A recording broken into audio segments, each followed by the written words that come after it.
the Jewish Channel's Week in Review. Why being Jewish is leading to being treated like Israelis, the Sauna Rabbi is keeping his job, and more of the Jewish news that's changing your world right now in this episode of the Week in Review. Hello, and welcome to the Jewish Channel's Week in Review. I'm Stephen I. Weiss. Jews around the world should be prepared to be treated as Israelis. The latest example of a Jew being prominently singled out is the reggae singer Matisyahu, whose Jewish identity has been a major element of his public persona. In a recent reggae festival in Spain at which Matisyahu was scheduled to appear, the singer was reportedly asked to sign a statement affirming a specific position about the Israeli-Palestinian conflict. When he refused to do so, he was reportedly banned from the festival. This is just one of a myriad of examples in recent years of Jews who aren't Israeli being called to answer for Israel's actions. This has taken the form of a student leader at UCLA being initially voted down by student government specifically for her being Jewish, to grocery stores in London being cleared of kosher items. It is also possible that violent and fatal attacks on Jews in France and elsewhere are related to the perception of Israel. Matisyahu issued a statement explaining his side of the story. The festival organizers contacted me because they were getting pressure from the boycott, divestment, and sanctions movement. They wanted me to write a letter or make a video stating my positions on Zionism and the Israeli-Palestinian conflict to pacify the BDS people. I support peace and compassion for all people. The festival kept insisting that I clarify my personal views, which felt like clear pressure to agree with the BDS political agenda. Honestly, it was appalling and offensive that as the one publicly Jewish American artist scheduled for the festival, they were trying to coerce me into political statements. The singer then asked, were any of the other artists scheduled to perform asked to make political statements in order to perform? Festival organizers did not say whether other participants were asked to make political statements in order to perform. But as Israel becomes a topic increasingly top of mind around the globe, Jews are seeing that they are increasingly treated as though they are residents of Israel, responsible in some sense for Israel's actions, and responsible to make a statement about Israel that expresses support for a Palestinian state or some other policy in order to avoid discrimination. It is an effort that is growing and shows no signs of pausing. In domestic news, the so-called Sauna Rabbi, Rabbi Jonathan Rosenblatt of the Riverdale Jewish Center in the Bronx, New York, will be keeping his job, according to a statement from the president of the board. The rabbi had been taking nude trips to gym saunas with members of the congregation, rabbinic interns, and others for decades, which he now describes as lapses in judgment. Between 1986 and 1993, he would often do the same with bar mitzvah boys and other minors until the board told him to stop doing so.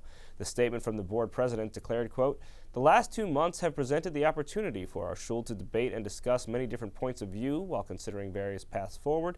After carefully considering various scenarios over the last several weeks, we firmly believe that the approach laid out by Rabbi Rosenblatt is an effective and appropriate way forward for the RJC." Moving on this week's episode of Up Close, sometimes the faithful among us do things that are exceptional and rarely understood. The loss of a loved one is among the greatest losses one can face. To have a loved one murdered in cold blood is a pain many would think incomprehensible. So how did one woman come to forgive the man who murdered her sister? Gene Bishop talks about that in Change of Heart, Justice, Mercy, and Making Peace with My Sister's Killer.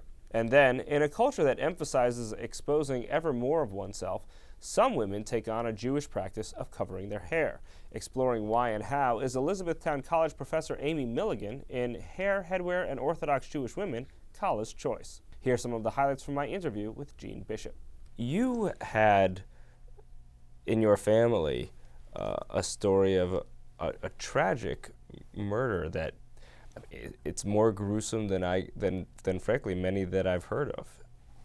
Yeah, 25 years ago on April 7th, 1990, my younger sister Nancy and her husband Richard were coming home from this family dinner that we'd had to celebrate them having their first child. Nancy was 3 months pregnant. And so my family had gathered at this Italian restaurant in Chicago, and I had gone home to my apartment, and my parents went home to their house in the suburbs. And Nancy and Richard went back to their townhouse, and the killer was waiting for them. The killer of your sister and brother-in-law was a man who on his own really never showed remorse. He claimed innocence at his trial. He lied and perjured himself at his trial to claim innocence, tried to pin it on somebody else. He was this skinny teenager, with bushy hair, and he took the stand and blamed it on a friend of his, said that a friend had come to his house with a gun and said, "Here, hide this for me. I just killed 2 people with it." The story was preposterous. He had the burglary tools that were used to break into my sister's townhouse. We even learned that he had gone to their funeral. Your initial response is kind of shocking. At the very first moment that you found out that that your sister was killed, you had this gut reaction statement that you said in front of everybody. What was that? I don't want to hate anyone. And I don't even know where that came from, but I think it was just this idea that until that moment when I found out that someone had deliberately snuffed out the life of my beautiful sister and her husband and their baby, that that evil had intruded into our lives and that it had to be responded to. It required a response, and I knew if that response was hatred and bitterness and vengeance towards whoever did it, that it would consume me. You talk about how this idea of, in the eyes of God, there is no difference between us. But first of all, there is a very clearly delineated difference between the two of you. He's in prison and you're not. He is, and he is in prison because of his actions, and you are not in prison because of actions you haven't taken. Right. What I mean by no difference is this. First of all, I want to make it absolutely clear that my forgiveness of him is not the forgiveness like when somebody bumps into you in the hallway and they say, "Oh, sorry," and you go, "Oh, that's okay." What he did was evil. It is not okay. When I talk about the crime, I tell some of the chilling details like I do in the book because I want people to understand that I'm not forgiving him because what he did isn't that bad. It was. And there need to be consequences for that. I mean, one of the things that we talk about is, how long should someone serve in prison for taking 3 human lives? Because we're having a kind of debate about that, and I describe that in the book when I describe our, one of our first visits. There needs to be an appropriate amount of punishment, no matter how sorry he is or how safely we could release him into society. That's very important. What I'm saying is that both of us are capable of redemption. That's how we're alike. We have this tendency in our criminal justice system to say, you know what, we're going to throw you away. We're just going to crumple you up like human garbage and toss you.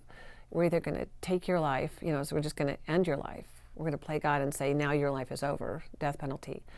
Or we're going to throw you into the maw of prison until the day you die, no matter what.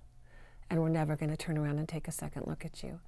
And what I'm saying about him is that he is as capable of change as I am. I changed. He changed. You can see the full episode of Up Close on the Jewish channel on cable. You can also listen to the full audio of Up Close as a podcast available on iTunes or in your favorite podcast player. That's all for this week. From all of us here at the Jewish channel, be well.